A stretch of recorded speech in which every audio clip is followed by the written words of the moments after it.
Hey everyone, welcome to our first Live Leadership video. So excited to start this journey with you today, and over the next couple of videos we'll be talking about discipleship. Why discipleship? Because discipleship is what is going to make Lift be healthy, be strong, and be thriving. More than the programs that we run, more than anything that we could put on as a church, discipleship is such a key thing. And discipleship is not a pastor's thing. It is not even a leader's thing. It is a Christian thing. All of us should be discipling.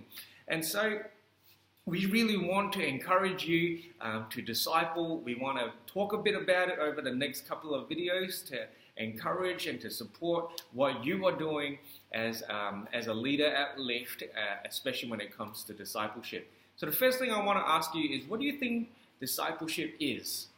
What is discipleship? And I think a lot of you would know the answer. You would know that it comes from the Great Commission. Jesus was telling all of us as his disciples to be disciple makers. And we can all explain that and we all know that.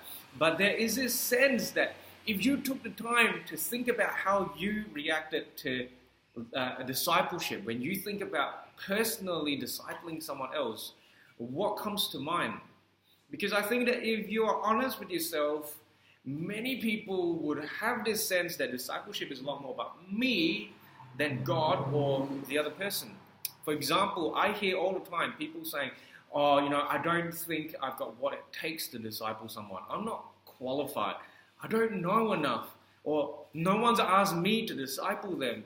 And we have all of these responses when it comes to thinking about discipleship. And it's a bit strange because discipleship really isn't about you. It's about you making yourself available, of course, and that is such an important thing. But it isn't really about you. And when you have all of these responses, it's more about fear rather than understanding the call to disciple. So we want to talk about discipleship. We want you to know that you have been called to be a discipler and to actually be discipling. We want to be taking 3 key things to help you understand what next to do with someone that you are discipling. And amazingly, these 3 things are our 3 core values. So today we'll be talking about the first one. Our first core value as a church is where your name matters. We decided to come up with this phrase because the word name captures the sense of who a person is.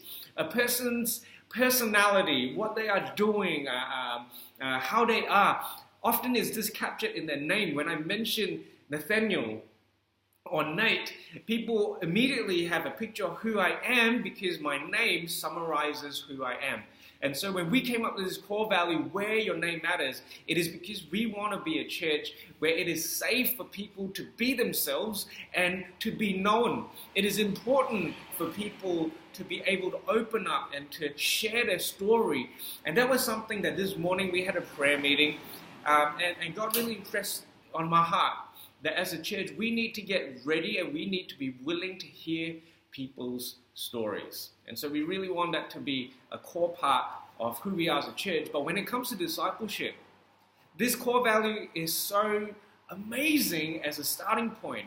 It's not about what you can offer for the person. It's not about the person changing. It isn't about what they need to be doing. The first step in discipleship is getting to know the person, hearing their story out. Go out for a coffee and say, hey, I want to know more about you. I love that Jesus, in the busyness of his life, he had 3 years to do his public ministry, but yet he still took the time to get to know people like Zacchaeus. He took the time to have a conversation with the Samaritan woman. And when one of his disciples was first called, Levi, Levi threw a party for all the tax collector friends that he had, and Jesus had time to sit in that crowd. I think it was a great way of demonstrating to these people that their name mattered. And so in the same way, as you start your discipleship journey, make sure that it's about the other person, it's about getting to know them, it's about getting to know their story, and letting them know that their name matters.